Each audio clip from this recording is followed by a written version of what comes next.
tema importante, señores, esta mañana, un tema importante. En estos días primeros del año, como que la gente todavía no está aterrizada y entonces uno encuentra cosas que dicen, no, hay que aterrizar esto, mira, es una buena oportunidad para hacerlo. Y estamos hablando de un análisis del sistema tributario y su contribución o no con la equidad de género. Tenemos una representación de género extraordinaria y maravillosa esta mañana, ¿verdad? Sin duda alguna. Roxana Morales, una economista que forma parte de la investigación. ¿Cómo está? Patricia Mora, ministra de la Condición de la Mujer. Victoria Hernández, ministra de Economía. Yanina Denarte, ministra de Trabajo. Laura Guido, diputada del PAC. Y tenemos la representación masculina también.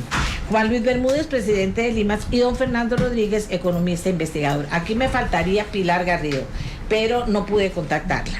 ¿De qué se trata? Si sujeto, verbo y predicado, los investigadores de la Universidad Nacional, ¿qué es esta propuesta que están haciendo ustedes después de este análisis? Sí, buenos días a todos y a todas.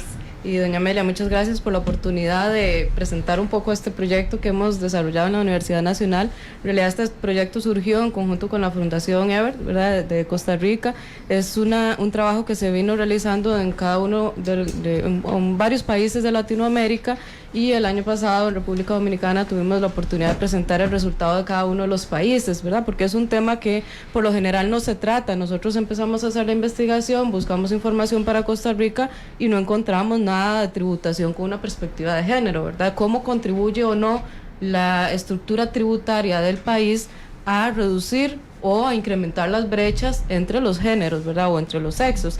En este caso, entonces, hicimos un pequeño estudio con la información que hay, porque en realidad sí tuvimos una limitación en cuanto a encontrar información tributaria con una perspectiva de género. Entonces, con la información que hay, logramos encontrar algunos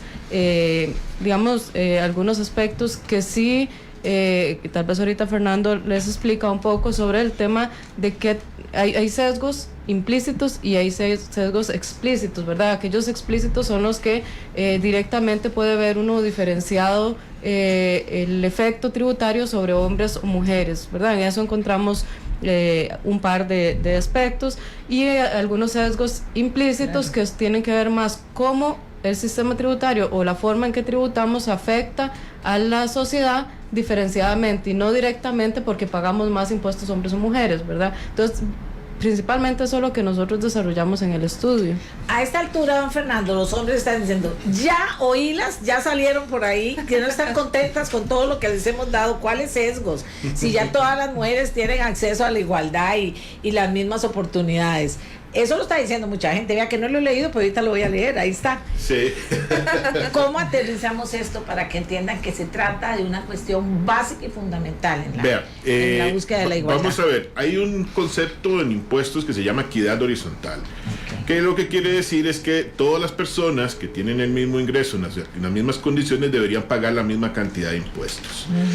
Lo que sucede es que cuando nosotros analizamos eso de una perspectiva de género, nos damos cuenta de que no sucede así. ¿Por qué? Porque hay razones históricas que están todavía metidas en la legislación. Acuérdense que la legislación nuestra de impuesto de renta es del 88 y la reforma del año pasado reformó muchas partes, pero no todas. Y nuestra legislación del IVA es heredera del impuesto de ventas y todavía arrastra ahí un sesgo que nos encontramos que es importante.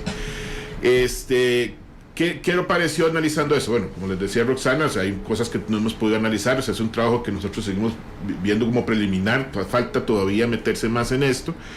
Pero, por ejemplo, en el impuesto de renta, cuando nosotros analizamos el efecto de los créditos fiscales, esa rebajita que se le puede hacer al pago de impuestos, resulta que en esa dinámica que permite establecer un crédito por el cónyuge o por los hijos, cuando nosotros vamos y aplicamos el crédito fiscal por la existencia de los hijos, solo lo puede aplicar uno de los dos cónyuges. Y lo aplica el primero que lo hace. O sea, si yo llego en mi casa y aplico el crédito, resulta que, bueno, ya mi esposa no lo puede hacer. Si el día de mañana me separo, yo me llevo los créditos, aunque no me lleve los hijos. y no me lleve la manutención de ellos. Entonces muy bien, don Fernando, estoy entendiendo muy bien sí, el tema. ahí hay un sesgo. No, claro, uno aprende todos los días, ¿verdad? Porque Sí, yo pude haber pasado por el ministerio y haber aprendido impuestos, pero de estas cosas aprende uno también cuando está afuera. Y se da cuenta uno de cosas cuando se para afuera a ver para adentro, ¿verdad? Que hay un tema ahí que corregir, porque en realidad el sistema no está reconociendo quién está encargado de la manutención de los hijos o de otros miembros de la familia, del núcleo familiar, que dependen de la jefatura de hogar, sea esta masculina o femenina. El problema es que las jefaturas femeninas normalmente digamos, tienen una alta concentración de condiciones de pobreza, y muchas mujeres no solamente son jefas de hogar, sino tienen hogares extendidos.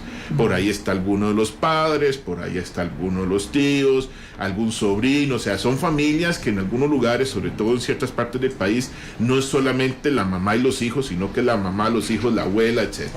Y esas personas, que muchas veces son dependientes, no se reconocen como un crédito. Entonces ahí estamos introduciendo un sesgo. El otro sesgo es más evidente todavía, y desgraciadamente con la reforma lo complicamos, y es el sesgo de cobrar impuestos sobre aquellos productos de uso exclusivo femenino. En el impuesto de ventas se exoneraban las toallas sanitarias, para que tengan una idea, sin distingo del tipo de toallas. Era el único producto, y aún habiendo otros productos de uso exclusivo femenino, no estaban exonerados ni tenían ningún tratamiento particular. Entonces ahí ya había un sesgo. Pero cuando hicimos la reforma, como el parámetro para crear la canasta básica era el consumo del 20% de las personas en condiciones o con menores ingresos, ahí se metió otro sesgo, porque en la canasta solo quedaron un tipo de toallas. Entonces, no todas están incluidas ahí. Entonces, si usted utiliza toallas nocturnas o con algún aditivo, solo etcétera, ya esas no están. Solo las delgadas. Sí. Qué cáscara. Pero además, todo aquel producto digamos, para la maternidad, yo como estoy recién pasado por ese proceso, usted está todavía recuperando. Claro. Casi perdido lactancia. Sí. Les cuento, por ejemplo, de un suplemento mi esposa tomaba, que entiendo muy común ahora, un suplemento vitamínico para la gestación. Bueno, ese tipo de suplementos, que no es un medicamento y por lo tanto no es tratado como medicamento dentro del impuesto, y es un producto exclusivo, tiene que pagar el impuesto.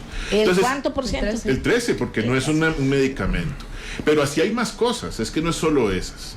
Entonces, el sesgo ahí, esos dos son sesgos explícitos. Ahí el sesgo en el caso del IVA es más evidente, e insisto, se complicó con la reforma. Pues la reforma, buscando hacer los equilibrios que hizo, pues introdujo un concepto, era para establecer la canasta, pero ese concepto genera ese sesgo.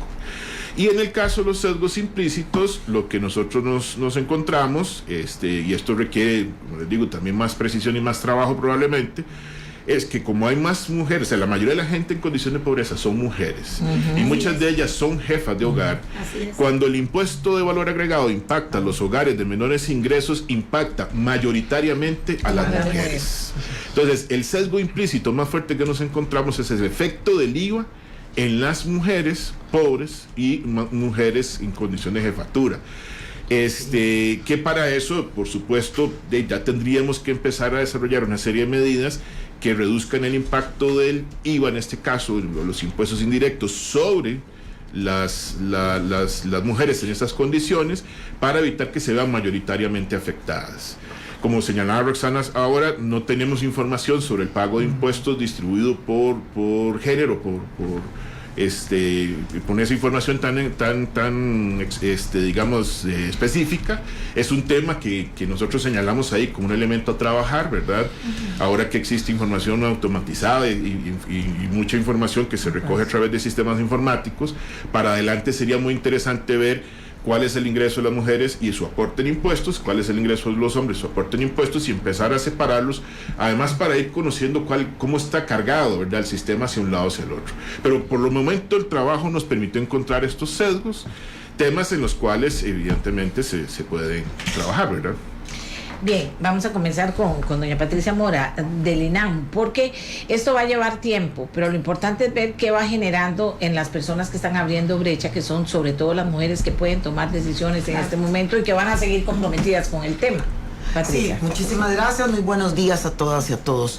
Yo primero quiero saludar esta aproximación, es la primera aproximación realmente académica al tema de la política fiscal y la equidad de género. Creo que ya poner el tema enfrente es ya un enorme avance. En octubre del 2018, cuando la ley de lo que es hoy la ley de fortalecimiento de las finanzas públicas estaba en la Asamblea, al INAMU se le pidió el criterio. Y nosotras, aquí lo tengo, en aquel momento apuntamos precisamente en la dirección en que Roxana y Fernando apuntan. Es decir, en primer lugar, partiendo de que no hay política fiscal neutral, y por lo tanto, sí, en el caso también que tiene que ver con las diferencias de género, no lo son, no lo es, y que era urgente, digamos, incluir en la discusión de la política fiscal el tema de la equidad de género.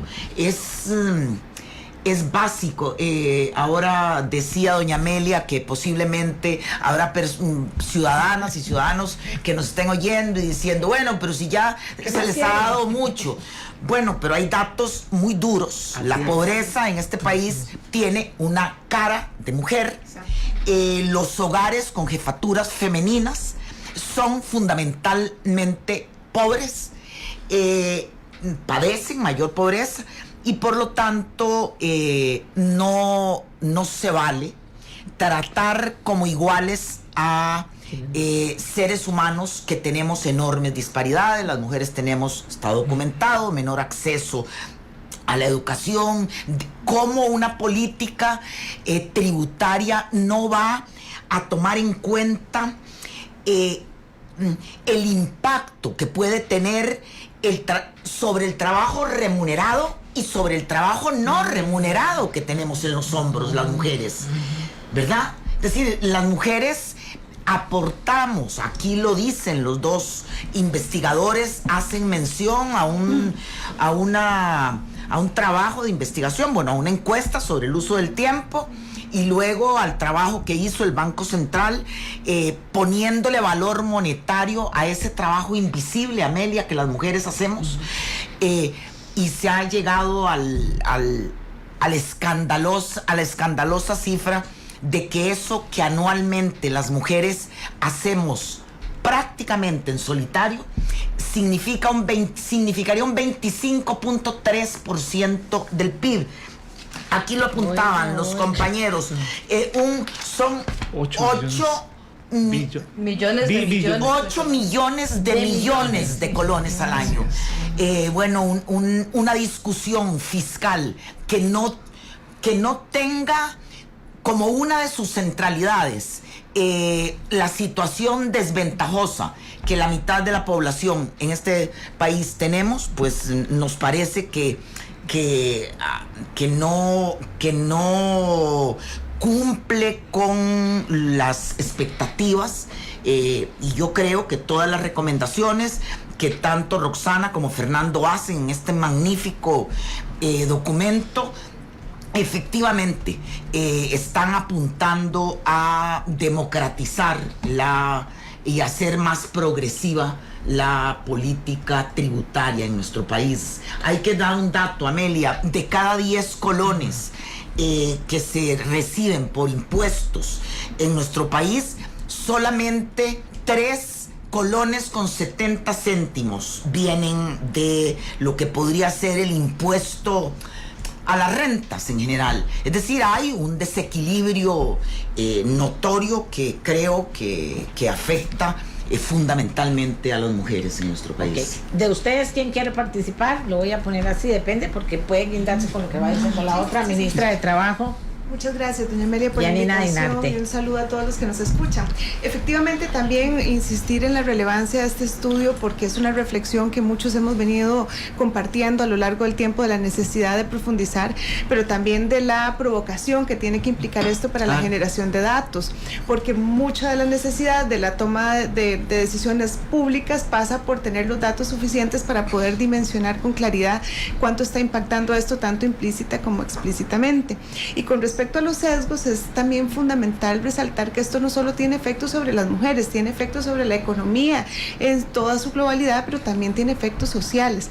Y tiene efectos sociales porque profundiza otras brechas, especialmente lo que tiene que ver en términos de pobreza, pero también en acceso al empleo, por ejemplo. ¿Y por qué quiero puntualizar en esta dimensión?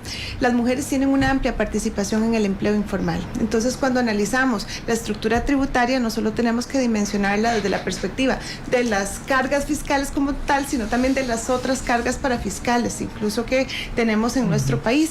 Y eso nos lleva también a poder dimensionar distinto cuál es el efecto que eso tiene sobre las mujeres. En el estudio resaltaba, por ejemplo, el factor de la contribución de la Caja del Seguro Social y también sobre el seguro de salud como tal. Entonces, cuando uno piensa en que cuando una familia puede, la persona jefe de hogar puede asegurar al resto de su familia, pues podemos decir que de alguna manera hay una protección para esa mujer y esos hijos. Pero cuando nos encontramos que del 20% de la población más pobre tenemos más de un 46% que son jefas de hogar mujeres, entonces ¿quién está asegurando a estas mujeres? Claro. Y por lo general ¿verdad? son monoparentales, ¿verdad? Exactamente, son mujeres solas que tienen responsabilidad de cuidado de sus hijos y entonces la pregunta es ¿quién asegura a esas mujeres si no están teniendo acceso al empleo?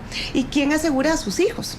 Entonces, ¿cuál es la reflexión que surge después de esto? Bueno, número uno, que tenemos un gran reto porque muchas de estas mujeres están o con problemas de acceso al empleo o en el empleo informal o emprendiendo, ¿verdad? Están emprendiendo. Entonces, cuando nos damos cuenta que estas mujeres están emprendiendo, tienen actividades económicas de muy poco valor agregado, que generan muy poco volumen de ventas y entonces no pueden asegurarse, ¿verdad? Entonces, pongamos que esa mujer logra que alguien la asegure, ¿verdad? Entonces va a tener garantizada, como digo yo siempre, la acetaminofén de la vida, ¿verdad? Porque alguien la aseguró, pero ¿quién le va a garantizar la pensión? Porque no pudo contribuir al régimen. Entonces llegará a lo largo de toda su vida productiva aportando de alguna manera a la economía con su trabajo, con su esfuerzo, con su emprendimiento, no le permitió el aseguramiento pleno y al final de cuentas vamos a tener una familia que siguió en la condición de pobreza, pero que además esa señora tendrá que pasar a la lista del régimen no contributivo.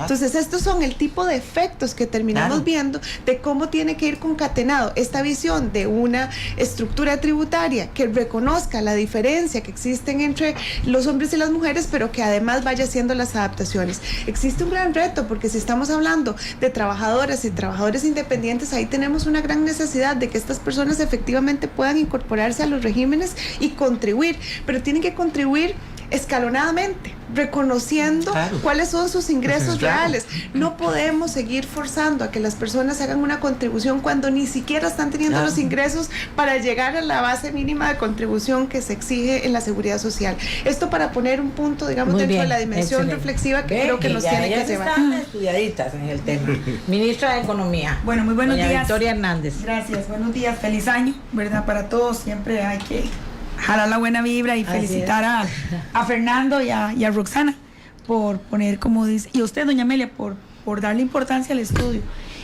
Yo creo que de la mano de lo que planteamos todos, lo que sí deberíamos de tener son como retos concretos. Y enhorabuena que tenemos aquí, una diputada. Es excelente, me parece excelente, porque digamos, uno desde el Ejecutivo tiene un accionar, lo que le digamos nosotros cuatro, digamos, de buena intención, de poder ejecutar, de querer llevar a la acción muchas cosas, pero a veces dependemos de ciertas restricciones. Voy a esto. Hemos hecho, ¿verdad, Patricia? Estudio de brechas en acceso a crédito. Ahí, 33%, para hacer un resumen. Sí. La brecha que existe desde la perspectiva de la oferta.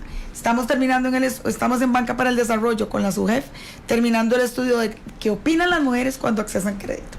Con Yanina, que participamos en una actividad en Noruega, de donde es el mayor nivel de inserción femenina, digamos, en la fuerza laboral o en el mercado de trabajo, también pudimos ver avances.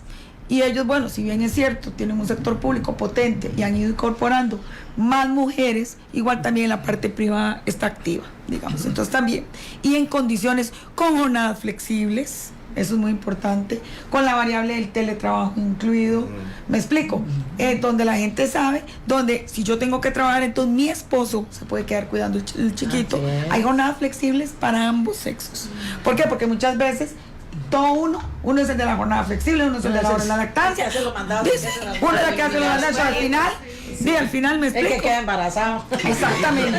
Entonces, es muy importante. No, es que es muy importante. No, barbaridad. Quiero contar una anécdota. Ahora que digo Fernando, lo de la parte, digamos, de que yo puedo exonerar cuando tengo a cargo mis hijos. Yo conozco una señora joven que el esposo se fue, la dejó con los hijos y con la suegra. Ok. Ay, no. Sigo. Vicky se fue con todo. Se fue con todo. Dejó hasta con la suegra. Ahora yo mantengo a mi suegra. Y yo, pues sí. Uno, el corazón, ¿verdad? Entonces, viendo esto, ¿qué vamos a hacer? Por ejemplo, nosotros venimos fortaleciendo desde el tema de emprendimiento, todo, y junto con INAMU tenemos un trabajo súper articulado, los programas de mujer y empresariedad. Bueno, no es solamente ya un tema de capital semilla, ni de acompañamiento. ¿Cómo vamos a garantizar esas condiciones? Entonces, bueno, el presidente anunció esta semana que vamos con un proyecto para disminuir el aporte en las contribuciones de la caja, y que vamos. Y ya estamos trabajando de la mano, Casa Presidencial, con el Ministerio, con DIGEPYME, porque ya hay avances en ese tema. ¿Cómo hacemos para bajar esas cargas? Ok, aquí yo sé que van a ser temas que van a ser gustados por una Asamblea Legislativa, porque buscamos ese tránsito a la formalidad. Con Janina lo trabajamos en forma conjunta. ¿Cómo hacemos? Pero ok, las formalizamos, les damos capital semilla, les damos acompañamiento, pero de ahí, a la hora de la parte tributaria, ¿cómo hacemos? ¿Cómo hacemos para generar un incentivo? Nadie está pidiendo exoneraciones totales. ¿Cómo hacemos para entrar en cuotas escalonadas? Entonces yo creo que este diálogo nos tiene que traer también acciones concretas, ¿verdad? Como que, porque los diagnósticos están hechos. La ruta. Ese es mi llamado. Hagamos cosas concretas donde cada uno de lo que le toca asume un compromiso. Porque la verdad, si Roxana y Fernando no nos ponen el tema, uno dice, sí, un elemento más. Que es esa suma de condiciones son las que muchas veces desincentivan a la gente, o sienten esa cuesta tan empinada que uno, por más que trata, ¿verdad? También escala 5 y se resbala 2, ¿verdad? O escala 5 y se resbala 3. Así es. Ese es mi aporte. Quiero ser muy puntual porque somos muchos. Doña Laura Guido, diputada del PAC, quiero decirle que cuando pregunté en la Asamblea quién podría estar aquí, no podíamos tener muchas. Me dijeron, Laura Guido conoce el tema y puede hablar muy bien sobre eso. Entonces, aquí está ella con nosotros. Muchas gracias, doña Amelia. Muy buenos días y muy feliz año también. Yo también quiero reconocer la importancia de este estudio porque nos permite acercarnos a un tema que es complejo y sobre el cual hay poca investigación aún para el caso específico de nuestro país, que es cómo diseñamos nuestro modelo tributario y cómo este afecta de forma diferenciada a las personas según su situación o su género. Y ante esta información, yo creo que la Asamblea lo que tiene es igualmente un enorme desafío, y que yo lo pienso en diferentes capítulos. A nosotros como Asamblea Legislativa nos tocó contener una crisis y evitarla. Y eso nos llevó a tomar decisiones en condiciones de extremo estrés y de urgencia, dado la enorme postergación que se hizo. Y por supuesto, después de pasar ese capítulo, nos toca afinar el lápiz, después de haber contenido la caída del precipicio. Es ahora, bueno, cómo hacemos este puente de manera que no solo nos permita pasar sin caernos, sino transitar de forma más segura y de forma cómoda.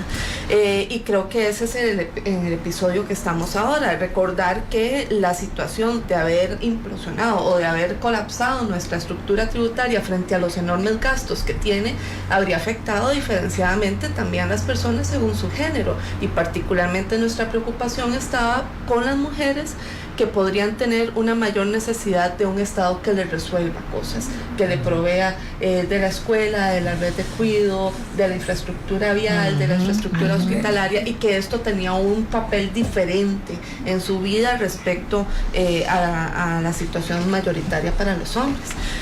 Contenida esta situación, creo que estamos en este episodio de afinar el lápiz y de poder ver si nuestro concepto ahora es el IVA, cómo trabajamos el tema de exoneraciones. En la Asamblea hay un proyecto que nos permite crear condiciones claras en materia de exoneraciones para que sean revisables por también porque a veces pierden su vigencia. El caso siempre emblemático es el de los carros que le regalaron a los mundialistas de Italia 90. Y que esa exoneración legislativamente todavía existe, ¿verdad? Sí. Son cosas que ya no tienen ningún sentido y que ahí están, pero hay otras que van perdiendo su vigencia y otras que más bien lo van obteniendo, como puede ser los productos que mencionaba Fernando en el repaso que hacía de cuáles, las toallas sanitarias, la copa menstrual, metería yo en la discusión, los tampones, todos los productos que acompañan la menstruación, la maternidad y la lactancia, ¿verdad? Todo esto que tiene que ver propiamente con una realidad biológica. Ante esto, pues sí, el interés es afinar ese lápiz para poder tener esa definición de exoneraciones que sea revisable según su criterio de oportunidad, y creo que ahí lo que tenemos pendiente es una mesita de trabajo donde nos acompañe ojalá INAMU y nos acompañe Hacienda y Tributación para poder ver, y por supuesto con el aporte de estos investigadores. Ya todos les conté que íbamos a hablar de esto, porque se vayan preparando. Me parece muy bien. Finalmente, doña Amelia, para no extenderme mucho, yo creo que por un lado está vernos como un relato, ¿verdad? Cómo se produce la riqueza, cómo recauda el Estado, cómo distribuye y cómo esa distribución permite saltar las deudas históricas pendientes. Cómo genera y cómo se genera riqueza en la parte de empleabilidad, de emprendedurismo y demás, están nuestras dos destacadas ministras haciendo un excelente Aquí esfuerzo. solo hay categoría en esta. Solo pura primera.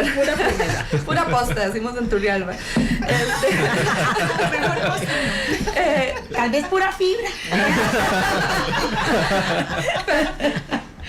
Pero también tenemos en la Asamblea discusiones, y ahí, por ejemplo, el tema de las discusiones en datáfonos y usura tienen un impacto importante. La discusión en las jornadas, la discusión respecto a el tema de maternidad o los permisos para los primeros meses de vida de un menor, cómo puede compartirse esa responsabilidad también. Todo eso tiene ese correlato. Por otro lado está cómo en el diseño de los presupuestos somos más enfáticos, que eso yo reconozco, eso es una tarea en la cual todavía no estamos maduros. Más enfáticos en distinguir cuál es esa inversión que está destinada directamente para impactar la condición de las mujeres, para poder afectar de forma positiva. Seguidamente es esa política social donde está también Juan Luis, ¿verdad? Y cómo podemos llevar esos destinos que genera el Estado para justamente romper aquellas brechas, aquellas barreras que están impidiendo a las mujeres beneficiarse de la riqueza, tanto para generarla o para distribuirla de mejor manera. Y nosotros desde la Asamblea, doña Amelia, con toda humildad, aquí estamos pues para aprender y para tomar la nota de cuáles son esos ajustes sensibles. Nada más en esa narrativa que plantea la diputada es que podemos distribuir si podemos generar más riqueza. Así es. Y tenemos que incorporar más a las mujeres para poder generar más riqueza. Ese es un principio fundamental que tenemos que poner en la mesa. Es que solo vamos a poder seguir distribuyendo si las mujeres. Don Juan Luis, abrió con un compañero, cierra con un compañero. Doña Amelia, también. Adelante. Porque también lo hemos conversado aquí, doña Amelia, y lo hemos hablado con doña Patricia, y lo vimos y lo repasamos en las cifras que llevamos para Noruega. Las mujeres son más sistemáticas para formarse, además, para seguirse educando, son más perseverantes, no les importa durar 10 años sacando colegio, pero lo hacen. Tenemos un porcentaje importante de mujeres universitarias sin trabajo. También tenemos mujeres que sistemáticamente somos más ahorrativas, mejores pagas. Mejores mejores pagas. banca. Exactamente. Correcto. Entonces, si pensamos en ese componente de generación de riqueza, de ingreso, de empleabilidad, que es tan importante, que eso es lo que tenemos, la brecha más amplia de mujeres desempleadas en condición, digamos, dentro de la fuerza laboral. Entonces, además tenemos identificadas las brechas salariales en las mismas ocupaciones. Sí. Por eso. Y si no hacemos una diferenciación en la carga tributaria, pues no estamos ayudando a Claro. ese, como usted lo dijo, creo que fue, no sé, alguno de estos días, pensemos en algo diferente, en algo creativo. Ay, sí. Yo sé que uno no se puede quedar en parálisis por análisis. Lo que tenemos que hacer es juntar eso, como concatenar eso y decir, ok, ¿cómo damos ese empujón? Ayer Soy Labolio planteó algo totalmente revolucionario y nuevo. Esta muchacha Xiomara Rodríguez planteó otro proyecto en Cartago productivo nuevo y diferente. O sea, si ideas sobran, el tema es dejar de estar metidos en el cuadrito o en la zona de confort, ¿verdad? También, don Juan Luis. Sí, doña Amelia, muchas gracias y feliz año y gracias por provocar este espacio tan rico. Definitivamente la desigualdad es una herida en nuestra sociedad que tiene distintos rostros y plantearlo desde el punto de vista tributario se vuelve muy importante porque la desigualdad no solo se trata de la disparidad en la acumulación de la riqueza, que ya de por sí es odiosa, sobre todo cuando es alta y cuando es sostenida en el tiempo, no es otra cosa en una sociedad democrática que injusticia institucionalizada. Pero la desigualdad también representa o tiene que ver con el acceso segmentado a los servicios o en la relación con las instituciones. Y bien lo apuntaba doña Patricia, los sistemas institucionales no son neutros. Los sistemas institucionales o reproducen o modifican los patrones de relación entre las personas y a lo interno de la sociedad. Y eso quiere decir, este sistema tributario que tiene el país va a seguir reproduciendo patrones de exclusión y discriminación al no aceptar las diferencias que entre hombres y mujeres tenemos para poder hacer una inclusión efectiva de las mujeres a la economía, o vamos a tomar acciones afirmativas para lograr, ya sea por un lado generar esos incentivos o bien generar las compensaciones necesarias que ocupamos para que eso suceda. Solamente si nosotros logramos aprovechar el bono de género, que es el que nos queda, porque ya el bono demográfico, esta sociedad costarricense nos lo comimos, nos lo hemos consumido. Entonces, estamos hablando de una sociedad en la que tenemos una escolaridad promedio de 9.3 años, pero adicionalmente es todavía menor en algunos casos, sobre todo en las regiones, en nuestras mujeres, pero ocupamos como sociedad incluirlas porque y esto tengo que decirlo, estudios de la CEPAL, de la Comisión Económica para América Latina, nos dicen que las sociedades más productivas son aquellas que son más igualitarias. Claro. Y eso tiene que ver también con género y la posibilidad de nosotros entonces de generar, y ahí sí tengo que decir, yo rescato una de las conclusiones que hace el informe, una de las recomendaciones que nos hace, que es la posibilidad de generar una ampliación de la red de cuidos sobre la base, sobre la base de una exoneración a aquellas empresas que inviertan en el cuidado de los hijos e hijas de sus trabajadoras y trabajadores. Es un tema muy importante porque es el mismo que estamos teniendo en una discusión interna en la Comisión Consultiva de la Red de Cuidado, pero también con el Ministerio de Hacienda. Definitivamente, hemos planteado ahora en el plan de reactivación que es necesario para este año 2020, en aras de cerrar esas brechas, que en el segundo semestre tengamos ya un modelo de pago compartido. Ay, gracias a Dios. Y ese modelo de pago compartido que nos haga escalar. Otra de las conclusiones del informe es que las políticas públicas han impactado en poco la incorporación de las mujeres al trabajo y sus niveles de empleo, subempleo, siguen siendo altos. ¿Por qué? Y de informalidad. Resulta que... Porque se prioriza mal. Y tenemos una cobertura en este momento de niños de 0 a 12 años, que son los que están cubiertos por la red de cuidado, una cobertura del 6%. Con esa cobertura del 6% no podemos generar esa inclusión que nos reduciría la pobreza entre un 8 y 10 puntos porcentuales, casi que a la mitad. Pero no hay que olvidarse, y no estoy haciendo política, que Laura Chinchilla, la primera presidenta de este país, puso empeño y empeño y empeño en la red de cuidado. Ese es uno de los tesoros que nosotros tenemos que fortalecer, porque una mamá con sus hijos cuidados es una trabajadora diferente a la que tiene que estar llamando, viendo a ver cómo se zafa. Y no solo eso, doña Amelia, vea que la red de cuidado efectivamente nace en el 2010 vía decreto, luego se aprueba la ley 9220 en el 2014 y ha venido creciendo paulatinamente. Solo en los últimos 5 años ha pasado a 36,000 niños y niñas que están ahí cuidados a 56,000. ¿Suficiente? No. Para nada. Y entonces nos corresponde a nosotros entender que el cuidado es una corresponsabilidad social. Y cuando digo corresponsabilidad social es que tiene que ver con la responsabilidad del resto de la familia, tiene que ver con las comunidades, con las empresas y también con el Estado. ¿Y por qué hablar de la corresponsabilidad? Porque tenemos que encontrar los recursos de todas esas fuentes que nos permitan ampliar la cobertura que hoy estamos teniendo. Pero se va tejiendo una red totalmente virtuosa, porque también ahorita tenemos que pensar en la red de cuidado de los adultos mayores que no tienen quien los cuide. Y al final todo eso se va tejiendo una red en que toda una comunidad va participando en esa dinámica. Y entonces vamos cambiando un país. O sea, eso es correcto. Y la red de cuidado es esencial. Aquí es la columna vertebral. Vos pusiste el dedo en la llaga. ¿Por qué? Porque es realmente el primer paso, y es lo que hablábamos un poco, padres y madres, porque también hoy en esta nueva generación de millennials, de post 40 también, ¿verdad? No, los papás tienen un rol distinto. Y lo están asumiendo. Lo asumen, pero también eso incide con la tasa de crecimiento de la población. Así es. Los jóvenes no quieren tener hijos porque lo ven complicado. Mis estudiantes me dicen, es muy caro. ay no, profe, Me ¿cómo leíste que la yo voy a mente. llegar a las 6 a hacer cosas? No, profe, usted solo hizo usted, yo no lo voy a hacer. Entonces, las muchachas y los muchachos no quieren tener hijos porque piensan, ¿quién me cuida a mi Pero bebé? usted, si me permite, Claro. ahí hay un tema interesante a propósito de lo que estamos planteando, porque el sistema tributario además debería reconocer la diferencia entre una persona que tiene hijos y una que no los tiene. Y el tema de los créditos, porque por ahí puede ser que alguien diga, bueno, pero es una cosita así pequeñitita lo que se rebaja por mes o por año. Valorémoslo. Pero deberían ser mayores, deberíamos ajustar el mínimo no imponible para hacer ese reconocimiento, porque el sistema no tiene ningún incentivo o ninguna diferenciación para una persona que tiene hijos. Y es evidente que hay diferencias enormes en cuanto a la inversión de los recursos.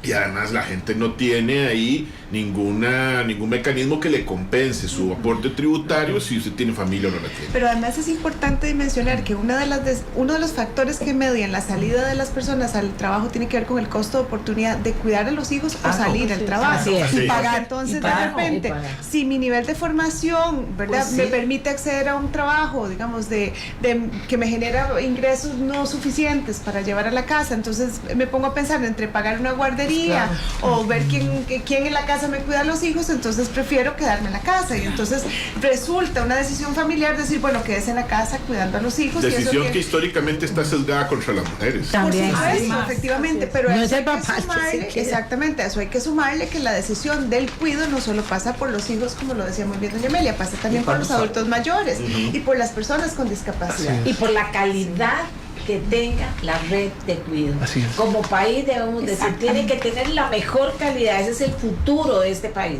Y No si puede usted- ser solo un si usted campo, me lo permite- no solo un campito. Si usted me lo permite ahí, doña Tiene Amelia. que ser formativa, no Sí. solo de cuidado. No, tiene que ser totalmente y usted dan el punto también, no es solo cobertura, es calidad. Claro. Y ahí doña Patricia y este servidor, porque bueno, Patricia y también- está trabajando mucho, y también, está en todos los grupos, y también, sí. y también ahora doña Yanina, que estamos en la comisión consultiva de la red CUDI, de la red de cuidado Muy y bien, desarrollo muy bien, infantil. excelente. Hemos establecido unas normas de calidad y esas normas de calidad nos están permitiendo todo este año hacer una evaluación del estado de situación de cada uno de los centros de cuidado y desarrollo infantil para garantizar procesos de mejora continua. No es para ir a poner candados, es para garantizar que a partir de lo encontrado, esa alternativa tiene que tener un plan de mejora y ese plan de mejora irlo evaluando en el Y tiempo. muy bien justificado también, Así ¿verdad? es. Que no haya politiquitas ahí que comiencen, cerramos porque está la que me cae mal y abrimos el otro. Esas cosas son No, feas, no se hace. ¿verdad? Digo, ahora que hablábamos Doña de Patricia. Amelia, de las recomendaciones que Es que yo quería plantear como una ruta. En verdad. ¿Con qué paso empezaríamos? ¿Y quién tendría que llevar a cabo? ¿Con cuál iríamos de segundos? ¿Y quién tendría que llegar como para arrancar esto? Claro, ¿Cómo te suena?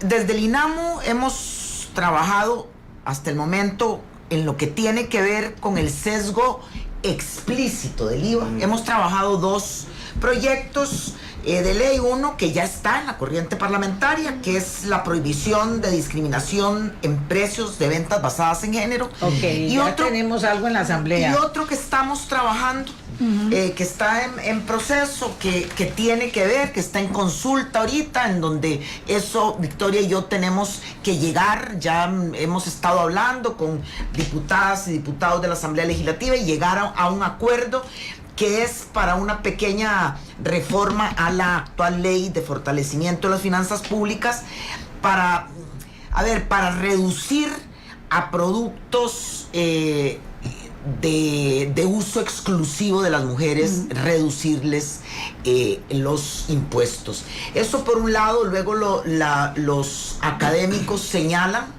el sesgo implícito del IVA, y creo que proponen una medida que por supuesto avalaría plenamente yo, y se sugiere en el criterio del INAMU, y es el de la devolución del IVA a los sectores más empobrecidos.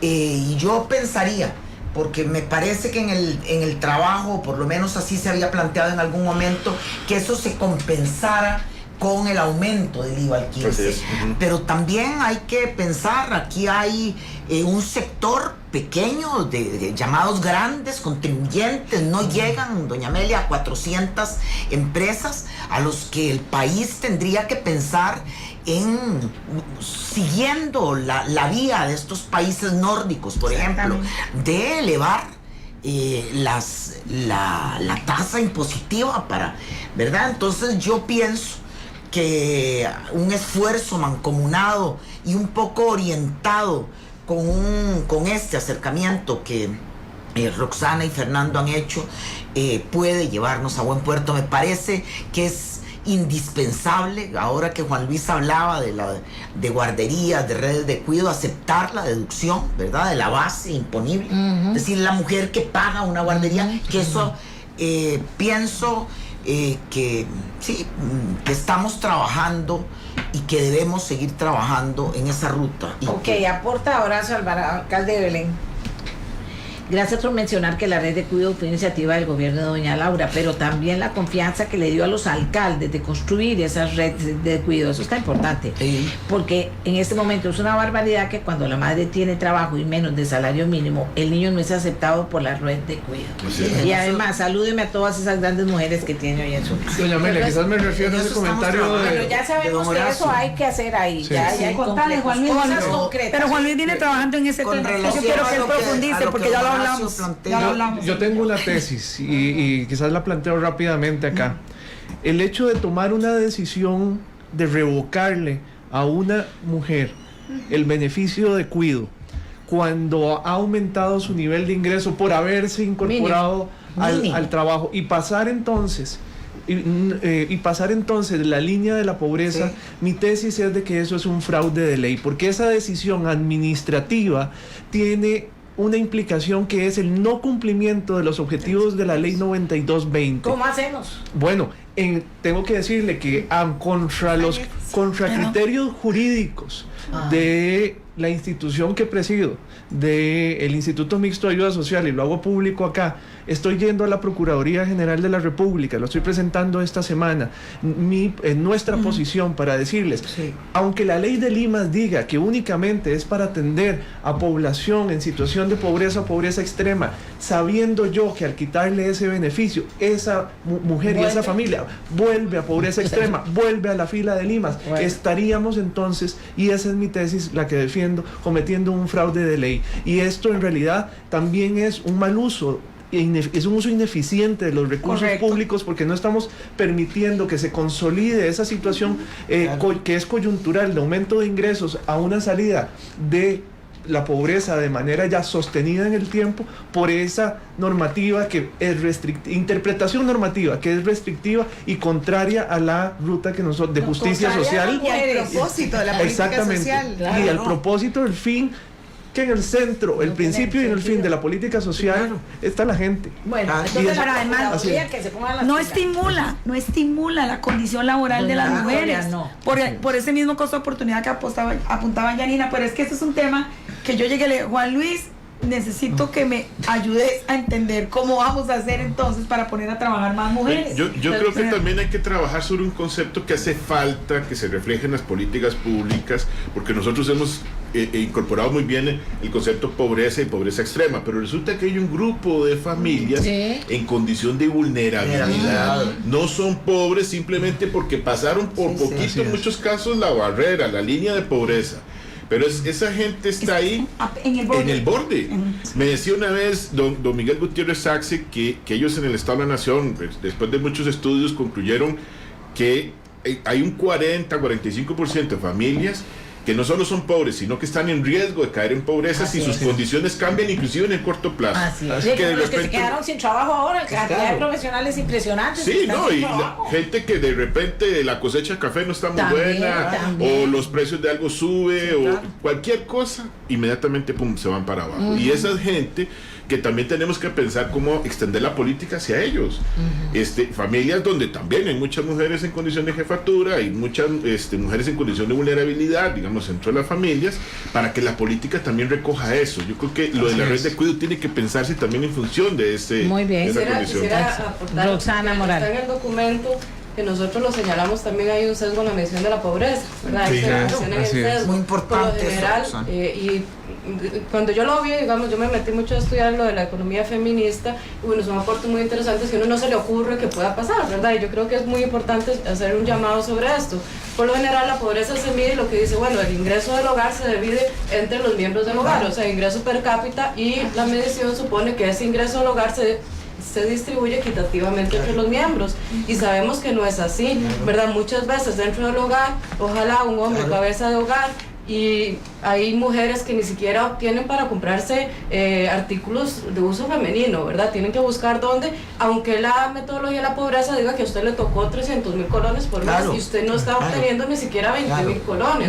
Correcto. Entonces, ese sesgo en la medición de la pobreza puede estar diciéndonos también que hay muchas mujeres más y niños y niñas que están en condición de pobreza que no lo reflejan las estadísticas, ¿verdad?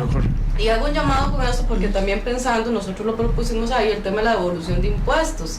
¿A quién se le van a devolver los impuestos? Al cabeza de familia, a la persona que compra, ¿verdad? Y entonces al final habría que meter todo, por eso le digo yo, y lo hemos planteado en el proyecto, en la investigación, necesitamos meter la perspectiva de género en todos estos proyectos, porque las políticas no son neutrales, ¿verdad? En el momento en que nosotros decidamos devolverle el dinero al jefe de hogar, que no sabemos quién es el jefe de hogar, porque hasta la definición tiene un sesgo, ¿verdad? Entonces, ¿cómo se distribuye esa devolución del dinero a lo interno de la familia o en qué se va a utilizar? Entonces, también habría que pensar muy bien también cómo hacer esa devolución y a quién se la va a devolver. Entonces, parte de esto es lo que planteamos nosotros, es como hacer un llamado a esto y que no solamente es lo que estamos planteando aquí, es que todas las políticas deberían tener una perspectiva de género, ¿verdad? Desde incluso los presupuestos públicos, cómo impactan y cómo se da el efecto, ¿verdad? Que ya mencionaba doña Laura también ahora y doña Victoria, que tenemos leyes per se, no se evalúan, exoneraciones, ¿verdad? Que tienen incluso años y no se mide cuál es ese impacto. Bueno, hagamos políticas, planteemos alternativas, ¿verdad?, a este tipo de impuestos y veamos el impacto que está teniendo para medir si efectivamente lo necesitamos mantener o no, ¿verdad? Ahora, en esta ruta, ¿qué piensan ustedes? Vamos con la ruta. Aquí me parece que ya hay un montón de cosas a las que, bueno, desde mi perspectiva, darle seguimiento, ¿qué está pasando con ellas, Janina? Sí. Bueno, nosotros, por ejemplo, del Ministerio de Trabajo tenemos un reto importantísimo, no solo en términos de empleo, hablando de cómo generamos ingresos para poder distribuir, el tema de generación de empleo es fundamental, y ahí tenemos una característica. Estamos estamos logrando identificar, gracias al CINERU y a la minería de datos que estamos haciendo desde la política social, con mayor precisión cuáles son las necesidades que tienen las mujeres para conectarse al empleo desde la perspectiva de cuáles son sus brechas por cerrar. Entonces nos encontramos muchas mujeres que su experiencia es ser amas de casa, y eso en parte es mucho lo que está generando presión en el mercado de trabajo, porque están saliendo muchas mujeres a buscar trabajo, pero lo que sabemos es que no han tenido otra experiencia más que estar en la casa, muchas de ellas no han terminado sus ciclos formativos, y entonces ahí tenemos un gran reto. Entonces sí tenemos que trabajar con perspectiva de género para propiciar más la empleabilidad. Incluso es interesante porque cuando lo pensamos en las capas profesionales, ahora estamos haciendo un abordaje muy vinculado a las empresas, y lo que nos dicen las empresas es, por ejemplo, tenemos un déficit enorme de mujeres en el área de finanzas y contabilidad y que hablan inglés, ¿verdad? Entonces ya lo repiten una y otra empresa. Uno dice, bueno, en las capas profesionales, ¿qué posibilidades tenemos? Pero con aquellas mujeres que no han tenido experiencia de trabajo, el reto es mucho mayor. ¿Cuál es la oportunidad? Porque el modelo económico no está previendo oportunidades para esas mujeres. Entonces ahí estamos haciendo un trabajo, digamos, especial y focalizado, que además se profundizará con el Sistema Nacional de Empleo para poder dar atención a este tipo de mujeres y facilitar la intermediación del trabajo. Pero la otra dimensión donde tenemos responsabilidad como Ministerio de Trabajo, en la lógica de lo que estamos conversando hoy, es en todo el tema de informalidad. Ahí tenemos, y yo quiero aprovechar, doña Amelia, la oportunidad para ponerlo en perspectiva. Yo sigo hablando de la informalidad en 4 dimensiones. Hay una informalidad que tiene que ver con empleo precario. Ahí tenemos a muchas mujeres que efectivamente están en autoempleo, están en emprendimientos, están en pura subsistencia, y eso hay que atenderlo diferenciadamente con estos modelos de aseguramiento o tratamientos para fiscales distintos que propicien que las mujeres efectivamente puedan sacar su emprendimiento adelante. ¿Eso le toca a quién? ¿A los diputados? En muchos nos toca a nosotras. Nosotras tenemos que trabajar. Nosotras nos toca trabajar. Y en esa línea estamos conversando porque tenemos mucha necesidad de hacer transformaciones para poder generar condiciones favorables para que se formalicen, ¿verdad? Y reducir el empleo precario.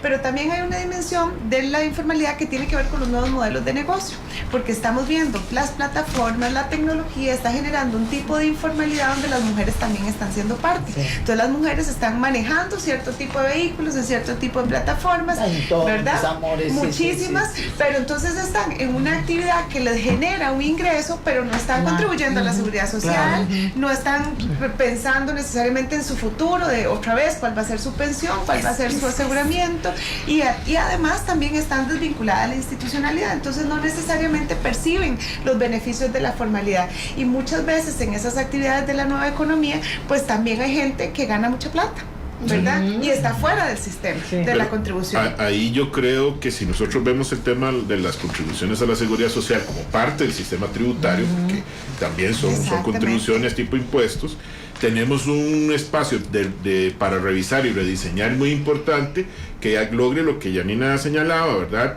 Cómo evitar los desestímulos y crear más bien estímulos para que la gente se formalice.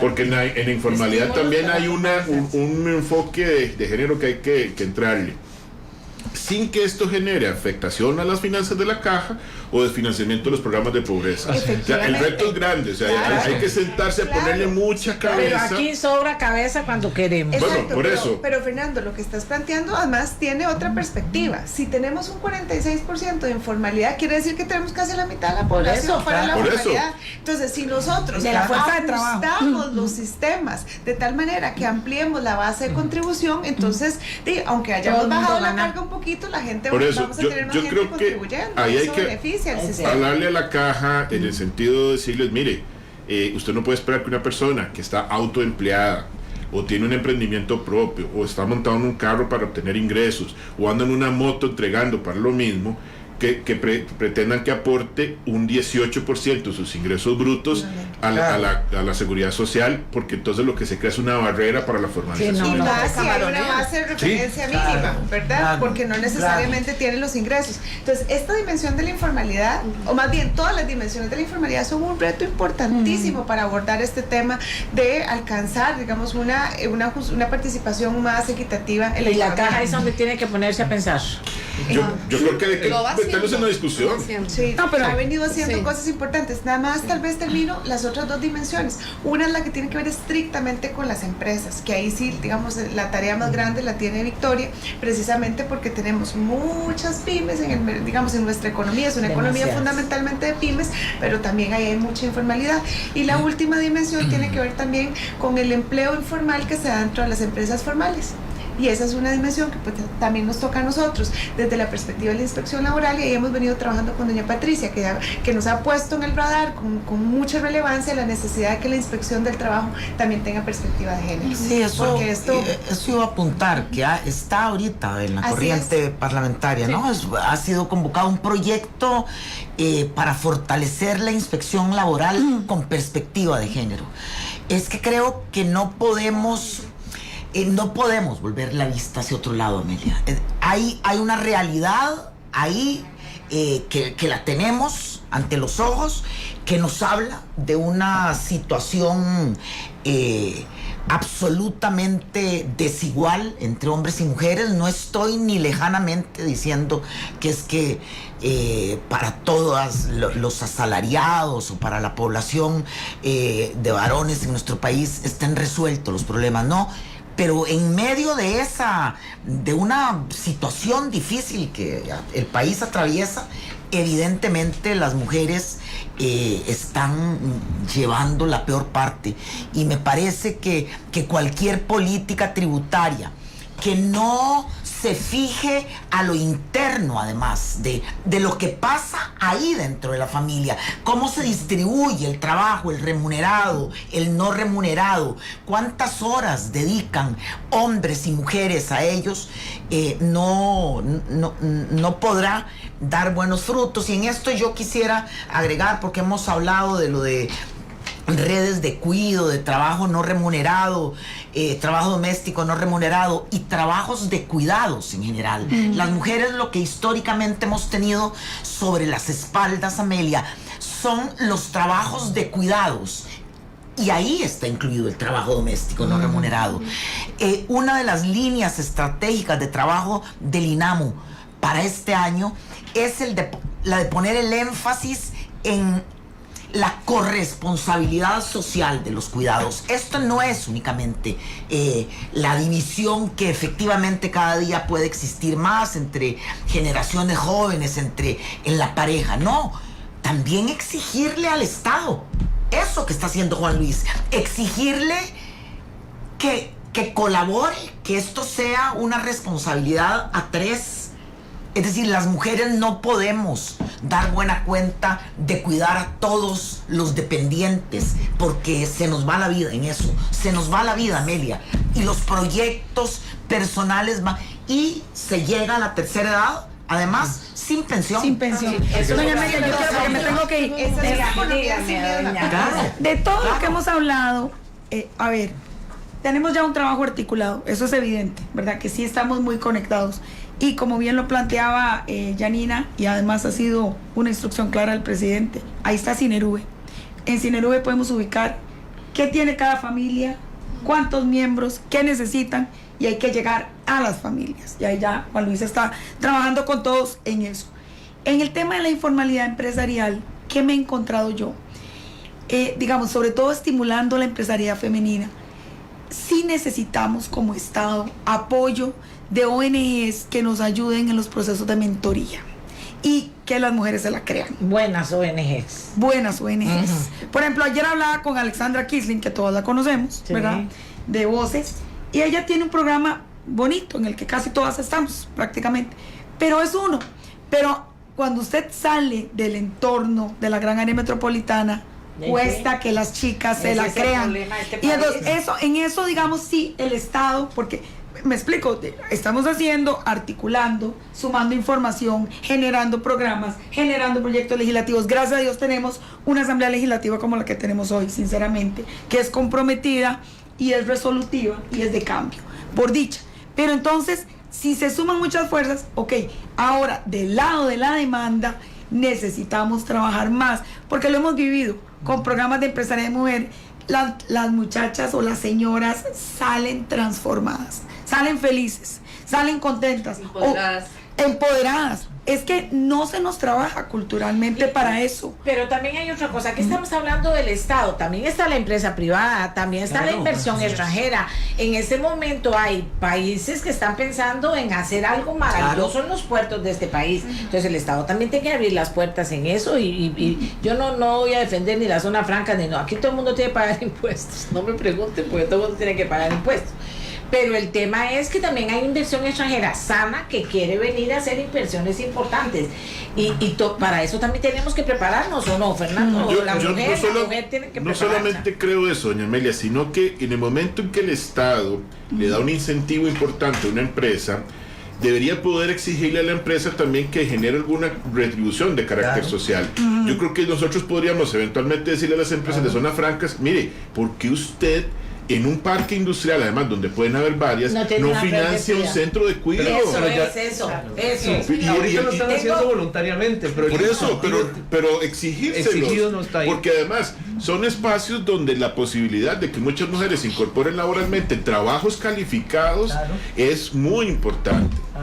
Y eso creo que podemos hacerlo. Yo creo que es una cuestión en la que además podríamos dar un giro muy interesante. Es decirle, mire, usted está generándome ese beneficio, o sea, yo le estoy dando ese beneficio, retribúyame usted ese beneficio con algo que no le va a costar mucho. Pero además las empresas en este país han venido trabajando en esfuerzos muy significativos en materia de responsabilidad social y sostenibilidad. Yo creo que ahí hay un espectro grandísimo de trabajo. Pero con la red de cuido, no con la red, con tener guarderías del mayor nivel no se han comprometido de verdad, que uno diga, caramba, y tengo 25 que se reportaron, 50 que se reportaron. Pero tampoco se los hemos propuesto. Porque no hace falta. ¿Sabe cuántos años tengo yo de pedir eso? 25 años de este programa. ¿Sabe quién fue la que respondió a ese llamado de todos los días? Ella seguro se acuerda. Laura Chinchilla. Laura, mi oveja media, usted ya todos los días lo oigo diciendo eso. Se va a tener que poder hacer algo. El tema es que la empresa privada sabe más que nosotros que hay una necesidad real. No, pero nosotros acabamos de integrar una red de empresas en la Semana Global del Emprendimiento que realmente están muy comprometidas y que digamos con ellas podemos trabajar un piloto interesante y son empresas grandes. Y esas son las que deben entrar a cuando en este segundo semestre tengamos ese modelo de pago compartido, donde una parte lo puede poner la familia, otra la empresa, otro el Estado, ¿verdad? Y así maximizamos los recursos que tenemos, se le brinda beneficio. Hay un trabajador o una trabajadora que sabe que su niño, su niña está bien cuidado, está bien nutrido, está bien estimulado, es un trabajador más productivo. Y ahí hay que tener también claridad. La discusión en el país del otro tema que ahora mencionaba, creo que fue Patricia, que tiene que ver con las licencias, por ejemplo, durante los periodos de maternidad para los padres también, para que asuman la corresponsabilidad. Un proyecto Enrique Sánchez en ese tema. Hay un proyecto hay un proyecto ahí en discusión. Pero la red de cuido debe ser una línea a fortalecer ahora. Eso está es indudable. Tiene que ser buena, excelente. Tiene que ser para todos. O sea, que no lo es, porque aquí ya me están regañando que doña Amelia, ¿en qué país vive usted? No. Yo vivo en este país y sé exactamente, por eso promuevo estas cosas, porque sé exactamente que nos falta mucho, pero para que usted vea que hay gente que está tomando decisiones y medidas que está avanzando en esto. Pero es que además, doña Amelia, es una apuesta no solo para el presente sino para el futuro, sino, como decía ahora Victoria, las nuevas generaciones no van a tener hijos. Pero ya no quiero. Ya me voy. Muchachos, ya me voy. Victoria, aquí la están viendo 60,000 personas ahora, tranquila. No, es que tengo consejo económico. Vean, voy. Una cosa. Pero es que yo quiero decir. Un muchacho le estaba diciendo a un grupo de muchachos, así con estas palabras en el supermercado, dice: Maje, deja de decirme que tenga hijos, yo no voy a tener hijos, no quiero tener hijos, me voy a operar. Dice uno, mira, pero así, rajatabla, lo estaba diciendo. No, yo lo oigo en la casa, que es peor. O sea, nunca voy a ser abuela. Pero mira, yo sí quiero darle crédito a la caja. La caja se ha sensibilizado. Lo que pasa es que en la caja, cualquier modificación, digamos, ya entró en la corriente el proyecto de amnistía para esas 60,000 pymes, pero cuidando el régimen de pensión. Si yo no he amortizado en 20 años, no puedo pretender pensionarme en 10. Entonces, eso. Y 2, vamos a meter el proyecto de la disminución de las cargas. ¿Por qué por ley? porque ellos mismos lo dicen en la Junta Directiva. Nosotros tenemos una ley muy rígida. Sí. Muy rígida y no tenemos capacidad, digamos, para tomar competencia. Pero sí yo quiero darle crédito porque no sería justo decir que no. Hemos trabajado mucho. Todos tenemos que movernos. Va para el Consejo Económico. Sí. Reactivación, doña Victoria, reactivación. Ay, pero mire, innovación, ¿verdad? Salirse de la zona de confort, reactivación, Pero, porque está feo. doña Amelia, ¿cómo no se nota que ya lo estamos haciendo? Vea que cómo cuesta. No, pero bueno, no estoy buscando excusas. Estas facturas son de 15 y 20 años atrás, estas que estamos pagando. Imagínate. Ok. Ven, que tengan todo el buen día. Muchas gracias. Victoria. Bueno, vamos cerrando, Laura. Sí, no, con este tema a ver, yo como mujer joven le puedo hablar de por qué estamos postergando o a veces renunciando a la posibilidad de tener hijos. Y es que hablamos siempre de costos y no de incentivos. Y esto es una discusión de consecuencias sociales. Lamentablemente sigue siendo una discusión que colocamos cuando hablamos de las mujeres. Pues sí. Pero tiene que ser una discusión de cuando hablamos de la sociedad, de cómo la sociedad asume las tareas de cuidado y cómo acompañamos con el Estado, sí. cómo acompañamos desde el Estado y propiciamos que las familias puedan tener estas decisiones. Yo me pregunto si mi generación está postergando o renunciando a la maternidad porque no quiere tener hijos o porque una que piensa tanto se pregunta, bueno, sí le puedo pagar educación, pero no le puedo pagar la mejor educación y no le puedo dar las mejores oportunidades y no, ni lo voy a ver con mis horarios y con quién lo dejo. Yo soy de Turrialba, mi familia está allá, vivo en San José, ¿cómo hago? La decisión de quién cuida es algo que para uno como padre es ¿qué hago yo fundamental. con una criatura de 3 meses Pues para claro. entregársela a un desconocido Claro. si esa criatura no me puede hacer un filtro Claro. de si Usted está ha visto bien? que ha habido estos ahora lofts que se llaman, que son pequeños apartamentos para gente joven y Entonces les preguntan que van a hacer guardería, que para cuántos chiquitos, como dicen, no, hago una guardería para los perritos. Y porque pague todos tenemos $1,000, perritos. pero además pague $1,000 por Wow. un cuarto, ¿verdad? Claro. O sea, el costo de vida de mi generación es una locura.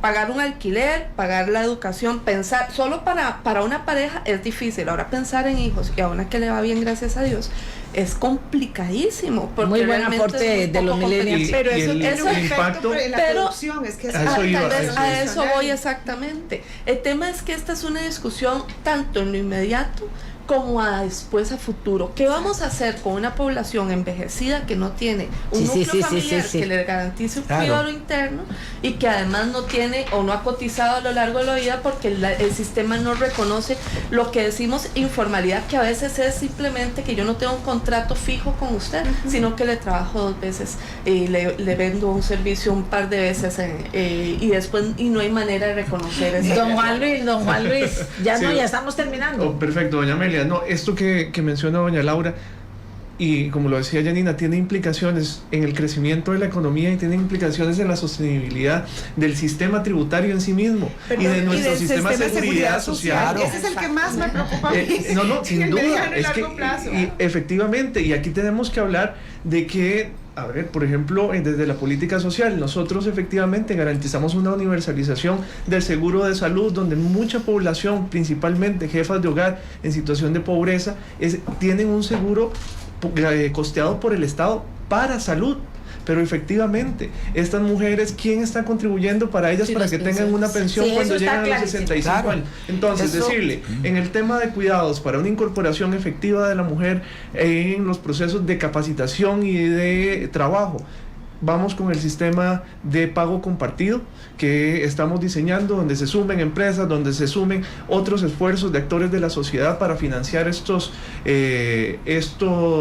servicios de donde cuidado. se sumen las universidades para preparar quiénes son las personas que van a ir a atender este montón de centros para cuidar a nuestros niños. Sí. También tiene Pero hay que llevar a la Es que discusión esas- cuál va a ser el incentivo Sí, fiscal. pero esa se va a convertir en una economía en sí misma, la economía del cuidado. O sea, si estamos Sí, claro. hablando Claro, de de los mayores y prospectar los hacia chiquitos. adelante, Sí, además, la estamos economía del discutiendo cuidado en es una de las asamblea economías más Y del importantes. cuido no solamente de niños, ¿verdad? Toda la Estamos dependencia discutiendo en la asamblea. adultos Cuando mayores hablamos de discap- jornadas, hablamos de jornadas de 12 horas. Ah, sí. Pero entonces, ¿qué va a pasar con el tema de cuidado? ¿Cómo Sí, vamos claro. a resolver esa Eso parte? es. Los países desarrollados, más bien, te dan incentivos a las familias con hijos para que salgan más temprano unos Claro. días, pasaron a jornadas de 6 horas, están discutiendo pasar a jornadas de 4 horas. Que no haya cosas de lujo en un país que no se puede darle el lujo y menos con pago de plata de los costarricenses. Valió la pena este foro, don Fernando y doña Roxana. Movimos algo para sentirme contenta. Yo quiero agradecerles, bueno, primero a usted el que nos haya dado la oportunidad de venir a discutir con funcionarias y con José Luis, con Juan Luis, perdón, de gobierno, estos temas, Con porque ellas evidentemente la idea de estas cuestiones es que ese tipo de trabajos que hacemos nosotros en la academia no se queden únicamente en el papel. Ay, sí. Y yo creo que en ese sentido el espacio ha sido muy valioso, pues, para poder intercambiar esto. Vea que todavía sigue uno hilando, ¿verdad? En estos temas no se acaban. Hay otras cosas que hay ahí, pero yo creo que, bueno, si en ese sentido el trabajo aporta para poder seguir construyendo, pues enhorabuena. Y inclusive si de parte nuestra pues podemos seguir colaborando en ese proceso, yo creo que puede contar con ese. Yo, antes de que Roxana cierre, Amelia, yo quisiera enfatizar además en algo que está aquí suspendido, y es en la necesidad de que todo esto apunte a fortalecer los ingresos estatales para impedir que se debilite nuestro Estado social de derecho.